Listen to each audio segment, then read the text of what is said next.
Hello दोस्तों, तो कैसे हैं आप सभी लोग। मैं कृष्णा स्वागत करता हूँ आपके अपने चैनल बेटेस फाउंडेशन में। तो आज के फिर से एक नई वीडियो के साथ, जिसमें मैंने पिछली वीडियो में चर्चा की थी, यानी कि खंड काव्य। किसको? खंड काव्य। जैसे कि आप देख सकते हैं खंड काव्य, जो कि हमारे आगरा जिले के लिए काफ़ी इंपॉर्टेंट है, जिसमें हम देखते हैं मुक्तिदूत। क्या देखते हैं? मुक्तिदूत, जो कि डॉक्टर राजेंद्र मिश्र द्वारा रचित है। यानी किसके लिए? आगरा, बस्ती, गाजीपुर, फतेहपुर, बाराबंकी, उन्नाव जनपदों के लिए निर्धारित है, इन जिलों के लिए है।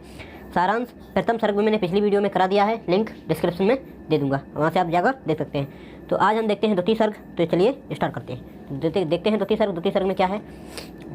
द्वितीय सर्ग यानी कि खंड काव्य की मूल कथा का प्रारंभ द्वितीय सर्ग से ही होता है। किसका? यानी कि जो खंड काव्य जो मूल कथा है, उसका प्रारंभ द्वितीय सर्ग से ही होता है। एक बार गांधी जी ने स्वप्न में अपनी माता को देखा। गांधी जी ने किसको देखा? अपनी माता को एक बार सपने में देखा, यानी सोते हुए अपनी माता को देखा।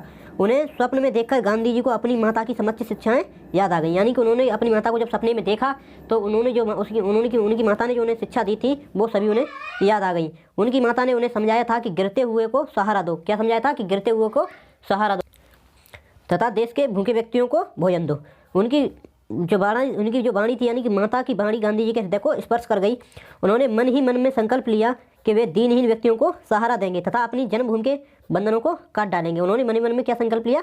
कि वे गिरते हुए को सहारा देंगे तथा अपनी जन्मभूमि के बंधनों को काट डालेंगे। उनके मन में कुछ आदर्श विचार इस प्रकार उत्पन्न हुए कि सभी भारतवासी उनके सके भाई हैं। कैसे हैं? सके भाई हैं।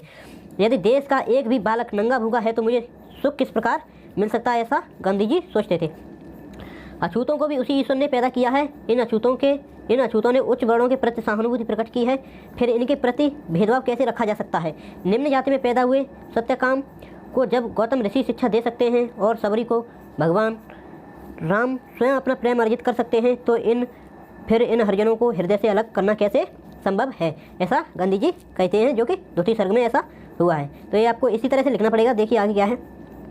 गांधी जी विचार करते हैं कि देश में व्याप्त भेदभाव को मिटाना ही होगा। किसको? देश में व्याप्त भेदभाव की भावना को मिटाना ही होगा। गरीब और अमीर का भेद ईश्वर का बनाया हुआ नहीं, बल्कि हमारा बनाया हुआ है। जो गरीब और अमीर का जो भेदभाव है हमारे प्रति, वो ईश्वर का बनाया हुआ नहीं है, बल्कि हम लोगों का खुद का बनाया हुआ है। हरिजनों के मंदिर में प्रवेश करने से यदि मंदिर अपवित्र हो जाता है, तो उस मंदिर में भगवान का वास नहीं हो सकता, बिल्कुल नहीं। यही सोचकर गांधी जी ने अपने आश्रम में रहने के लिए हरिजनों को आमंत्रित किया। गांधी जी के इस कार्य की प्रतिक्रिया हुई। जनता ने आश्रम को चंदा देने से मना कर दिया। आश्रम के प्रबंधक मगनलाल के निराशाजनक शब्दों को सुनकर गांधी जी क्रोधित हो उठे। जो आश्रम के जो प्रबंधक थे वो कौन थे? कौन थे? मगनलाल। तो जो उन्होंने जब ऐसे शब्द कहे तो गांधी जी को बहुत क्रोध हुआ है, वो बहुत गुस्सा हुए। उनके मन में अभी अफ्रीका में हुए आपतन की स्मृति शेष थी, जहां काले गोरे ऊंच नीच का भेदभाव व्याप्त था। गांधी जी ने कहा कि यदि जनता आश्रम के लिए चंदा नहीं देती है, तो मैं हरिजनों की बस्ती में ही रह लूँगा, पेड़ के नीचे सो लूँगा, किंतु मैं आदमी में भेद नहीं कर सकता। मेरे जीते जी घृणा और द्वेष नहीं चल सकता। पहले देश आज़ाद हो जाए, फिर मैं हरिजन समस्या का भी निवारण करूंगा।